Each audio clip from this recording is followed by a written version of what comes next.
जिंजुटू collection में से एक और मांगा ली थी हमने, द डिसोलिंग क्लासरूम। अब उसका सेकंड चैप्टर हमने एक्सप्लेन कर दिया। जिसने फर्स्ट चैप्टर नहीं देखा वो आप चेकआउट कर लें, लिंक इन डिस्क्रिप्शन। और चैनल को कर दो सब्सक्राइब, वीडियो कर दो लाइक, हमारे साथ जुड़े रहें। चलो हम शुरू करते हैं।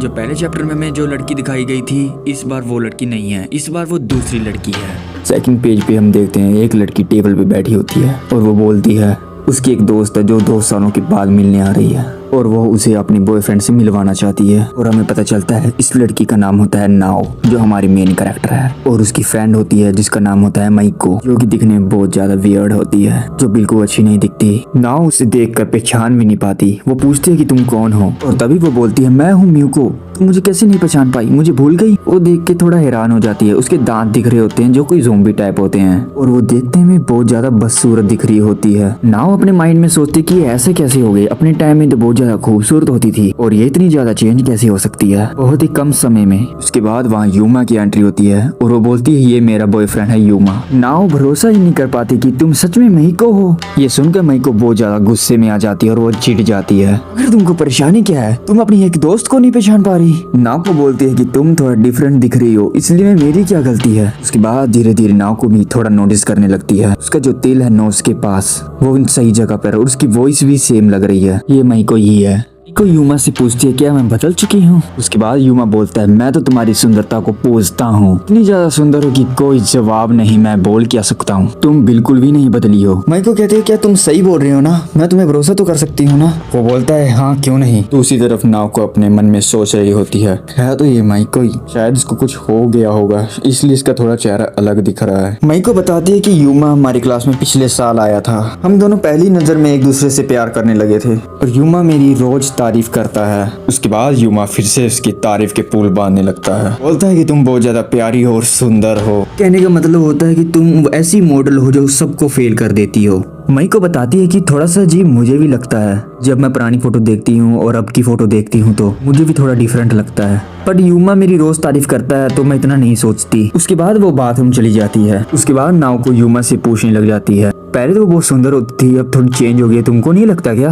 वो बोलता है नहीं, वो पहले भी इतनी सुंदर थी और अब भी उतनी ही सुंदर है। नाव को ये बात सुन के बहुत ज्यादा इम्प्रेस हो जाती है। वो बोलती है कि माइको बहुत ज्यादा लकी है कि तुम्हारे जैसा उसको बॉयफ्रेंड मिला। उसके बाद यूमा कुछ डिफरेंट करने लग जाता है, वो थोड़ा सा पलट जाता है और वो नाओको की तारीफ करना शुरू कर देता है। बोलता है कि तुम भी कमाल की हो, तुम्हारे जैसा सुंदर मैंने आज तक नहीं देखा, तुम बहुत ज्यादा सुंदर हो। उसके बाद हमको नाओको के साथ यूमा दिखाया जाता है। हमें दिखाया जाता है उसने माइको से ब्रेकअप कर लिया और अब वो नाओको के साथ चला गया और माइको उसका पीछा भी करने लगती है। उसका दिल बहुत ज्यादा टूट चुका होता है। मेरी यादें तो इतनी अच्छे से नहीं आ रही हैं, लेकिन यूमा घुटनों के बल आके उससे माफी मांग रहा था शायद। उसके बाद वो कहाँ चली गई हमें कोई आइडिया नहीं है। सी अफवाह फैल जाती है कि उसने खुद की जान ले ली है। अब हम सबको पता है जिन्होंने भी पार्ट 1 देखा है कि क्या करता है यूमा जब वो ज्यादा माफी मांगता है तो सामने वाले इंसान का ब्रेन मेल्ट हो जाता है। माइको के साथ भी वैसा ही हुआ। जब माइको उसके बीच में आने लगी, उसके नेक्स्ट टारगेट को टारगेट करने से रोकने लगी, यूमा ने उसको निपटाने का सोचा। उसके बाद यूमा और नाओको एक पार्क में बैठ जाते हैं और वो वहाँ पर भी स्टार्ट हो जाता है।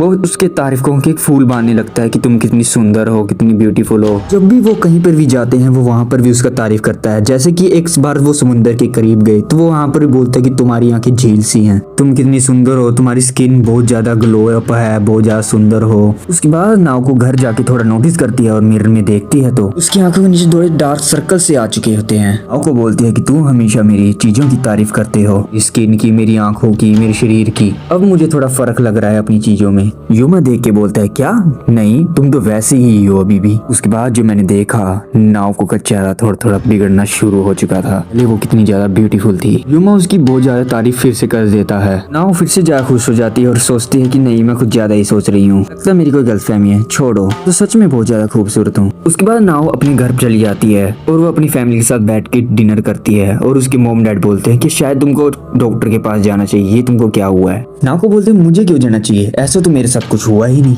बोलते हैं कि ये नॉर्मल नहीं है। उसके बाद जो मैंने देखा मैं खुद हैरान हो गया। उसका चेहरा पहले से भी ज्यादा खराब हो चुका था। उसकी आंखें मेल्ट हो चुकी थी और उसके दांत बाहर आ चुके होते हैं। नाव को बोलती है मैं अभी भी उतनी सुंदर हूँ, उसने मुझे बोला, मेरे बॉयफ्रेंड मुझे बोलता है कि तुम अभी भी बहुत सुंदर हो। नाव को फिर अपने रूम में जाती है और अपनी पुरानी फोटो और अपने आप को मैच करने लगती है। उसके बाद बोलती है हाँ थोड़ा डिफरेंट तो है। ये सब देखने के बाद भी नाव को उसके प्यार में इतनी अंधी हो चुकी होती है तो बोलती है कि कुछ नहीं हुआ ऐसा, मैं ब्यूटीफुल हूँ क्योंकि यूमा ने मुझे ऐसा बोला है। जब नाव अपने कमरे से बाहर जाती है तो लोग उसको घूरने लग जाते हैं और तभी नाव को सोचती है कि ये सब चीजें तो वो माइको को भी बोलता था, क्या ऐसा तो नहीं है कि मैं सच में बहुत सूरत दिख रही होती हूँ। और तभी उसको पीछे से आवाज आती है मॉन्स्टर मॉन्स्टर, रोज वो मॉन्स्टर जैसे दिखने लग गई होती है। नाव को जब पीछे मुड़ के देखती है तो वहाँ पे होती है चिजुमी, मतलब कि यूमा की सिस्टर। वो बोलती है कि मैं तुम्हारे बॉयफ्रेंड की सिस्टर हूँ। चिजुमी फिर से अपने ब्रदर की सब पोल पट्टी खोलने आ जाती है। वो बोलते है कि वो तुम्हें मक्खन लगाया जा रहा था, तुम फंसते जा रही हो उसकी बातों में। और वो बोलती है कि वो हमेशा तुम्हारी तारीफ करता है ना, वो जो भी तारीफें करता है वो एक्चुअली तुम्हारी नहीं कर रहा होता। वो जो शैतान को देखता है वो उसकी तारीफ कर रहा होता है, वो उसकी सुंदरता की तारीफ करता है, लेकिन तुमको लगता है कि वो तुम्हारी तारीफ कर रहा है। जब से उसने इस दुनिया में उस डीमन को बुलाया है वो उसे देखता है, उससे सॉरी बोलता है और उसकी तारीफें करता है और कुछ कर ही नहीं पाता। और वो जब भी ऐसा कुछ करता है तो वो एक इवल नेगेटिव वेव्स को पैदा करता है। असल में वो वेव्स सबको मेल्ट कर देती है, ब्रेन और फेस को। जब भी कोई उसके और शैतान के बीच में आता है तभी। और तुमको एक सच बात बताऊं, तुम्हारा चेहरा पूरी तरह से तबाह हो चुका है, तुम इन चीजों को अभी भी नोटिस नहीं कर रही हो। नाओ ये सुनकर बोलते कि तुम झूठ बोल रही हो, वो उसका बिल्कुल यकीन नहीं करती। उसके बाद चिजुमी जोर से हंसने लगती है जैसे वो पार्ट 1 में हंसी थी। वह ये सब देख लेता है और फिर से उसके सामने माफी मांगने लगता है। और वो माफी क्यों मांगता है वो हमको पहले से ही पता है। नाओ बोलती है कि तुम सच बोल रही हो ना, मैं तुम्हें भरोसा तो कर सकती हूँ। यूमा बोलता है हाँ मैं बिल्कुल सच बोल रहा हूँ। और वो फिर से उसकी तारीफें करने लगता है, तुम बहुत ज्यादा सुंदर हो, इस दुनिया में सबसे ज्यादा सुंदर कोई नहीं है।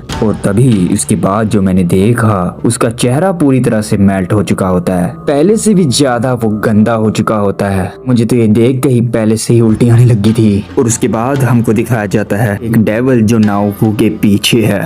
यूमा उसकी तारीफें कर रहा है। नाओको को लगता है कि उसकी तारीफें हो रही हैं, लेकिन वो उस डेविल की कर रहा होता है। वो कहता है कि मैं जिंदगी भर तुम्हारी तारीफें करता रहूंगा। कुछ दिनों के बाद नाओको बोलती है कि उसकी बहन और यूमा ने अपना घर शिफ्ट कर लिया और पता नहीं वो कहाँ चले गए। उसने मेरे से एक शब्द भी नहीं बोला कि पता नहीं उसने ऐसा क्यों किया। लास्ट बार वो मुझसे मिलके भी नहीं गया और मुझे बाय भी नहीं बोला। लेकिन एक चीज मैं कभी नहीं भूलूंगी कि यूमा ने मुझसे क्या कहा था कि तुम दुनिया में सबसे ज्यादा खूबसूरत हो। हमको दिखाया जाता है कि नाओको का चेहरा पूरी तरह से खत्म हो चुका होता है, उसकी आंखें लटक जाती हैं और दांत बाहर आ जाते हैं और उसकी नाक का तो कुछ पता ही नहीं होता। और आसपास के जितने भी लोग होते हैं उसको घूर रहे होते हैं और उससे डर रहे होते हैं। इसी के साथ ये चैप्टर 2 यहीं पर खत्म होता है। आखिर वो दोनों कहाँ गए और वो आगे क्या करने वाले हैं और उसकी एबिलिटी क्या होगी। मुझे तो स्टोरी में बहुत ज्यादा मजा आ रहा है। अगर आपको भी आ रहा है तो चैनल कर दो सब्सक्राइब, वीडियो कर दो लाइक और आगे की स्टोरी जानने के लिए हमारे साथ जुड़े रहें। मैं ऐसे ही मांगा लाता रहता हूँ तो हमारे साथ जुड़े रहें। जिसने पहला चैप्टर नहीं देखा वो जाके चेक कर ले, लिंक इन डिस्क्रिप्शन में है। चलो फिर मिलते हैं। आरिगातो।